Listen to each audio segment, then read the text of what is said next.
What's going on, people? Proof here, and today we're going to be taking a deeper look at Lethal Forward, which is the Spike Brothers unit that was revealed during Spike Hype, during poster hype from GBT-09. And we wish it is going to be Spike Hype soon enough for your boy, if it's not in full effect already.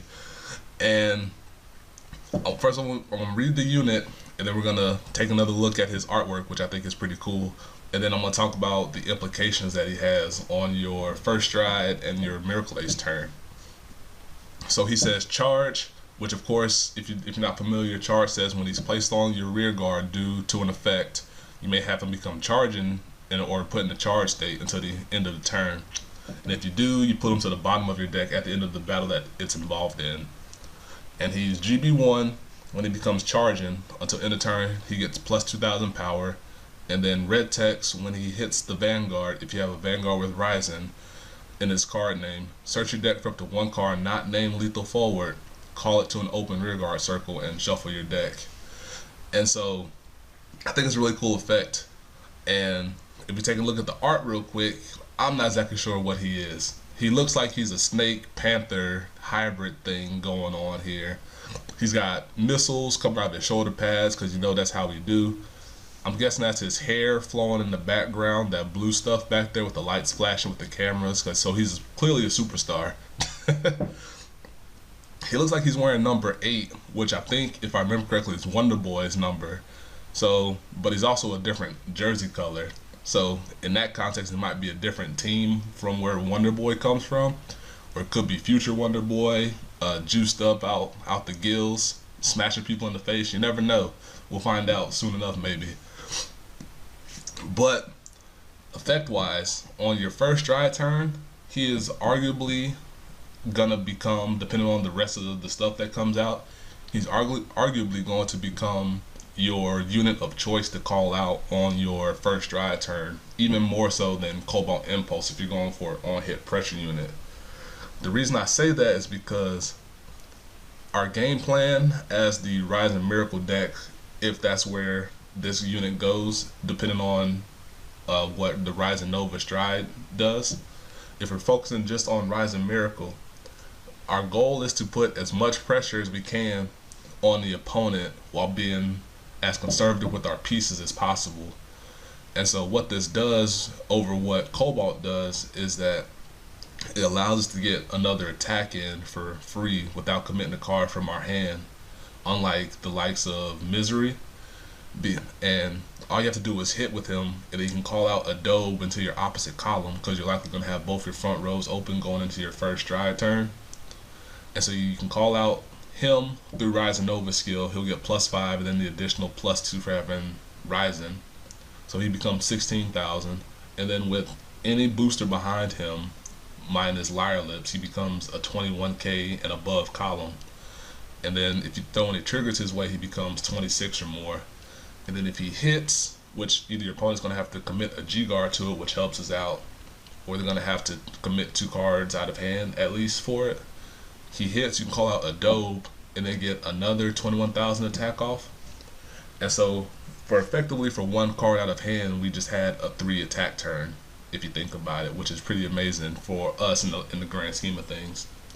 And this is better for us over what Cobalt does, because Cobalt will strictly draw us a card, which could be a charge unit for the future, but it's not as proactive as what Lethal Forward does for us in the grand scheme of things. And so for that reason, I think he might become a better first stride call target through Rising Nova skill, or through hitting with Danfer Lily.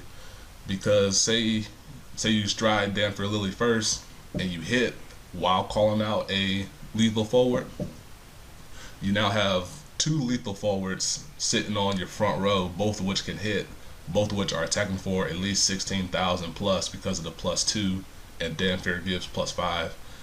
So you attack with the one that is not, or you attack with the one that you called out first, and if he hits, you can maybe call out Frog Raider for free, so that saves you another card in hand, another piece you don't have to gather. And then he returns back to the deck because of charge, and then the other Lethal Forward can attack which now has additional booster behind it in this scenario. And then if he also hits, you can call out another unit, which is now another Dove, or you can maybe call out Misery or something, and then attack the Vanguard or Rear Guard again. So I think he's really strong, and he opens up the door for more combo plays pre-Miracle Ace turn, which is what the clan, not the clan, but what the Rise of Miracle deck was kind of missing, unless you committed more cards to the board, which you didn't want to do in the long run.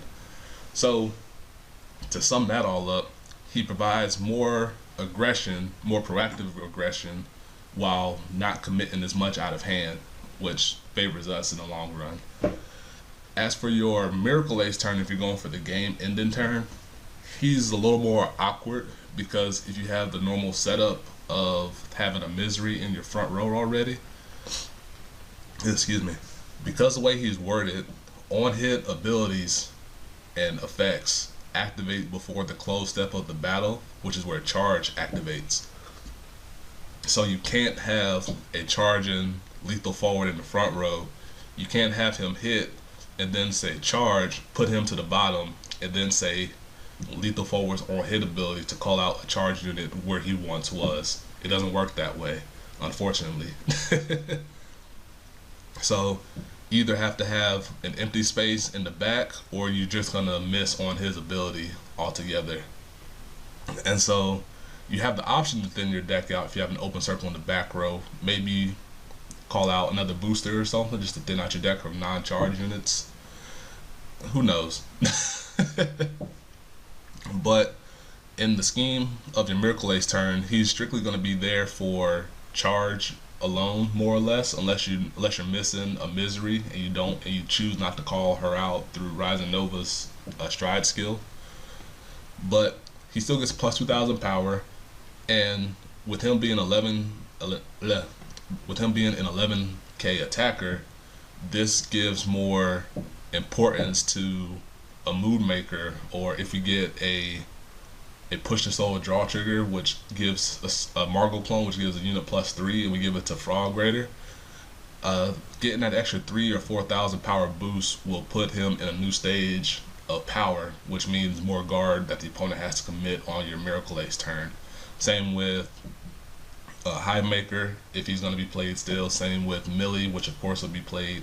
Anything that has 9k, or anything that doesn't have 9k power and fits in those increments of +5 with Frog Raider, such as 21, 26, 31, etc., those need the extra boost from the likes of a Mood Maker skill with the +4. But on the scale of 1 to 5 for lethal forward, I give him a really solid 3. Like, I think he might make the final deck, but that comes more with what we're not able to see as of yet from the set, the booster set. So I'm excited. I'm excited to test him out. I'm likely going to put him in as a 3 of or 4 of to see the implications of his effect on the grand scheme of things on the course of the game. But I'm excited for what the future holds for Spike Brothers. So I hope you guys enjoyed. Give me a like, comment, subscribe below. Ooh. And definitely let me know what you think about them. I know not everybody plays spikes, and I know spikes are my main territory, but I definitely love to hear what people think about it. And look out for more. I got a couple ideas coming down the pipeline, so I'm excited for those. And until next time, guys, peace. Be easy.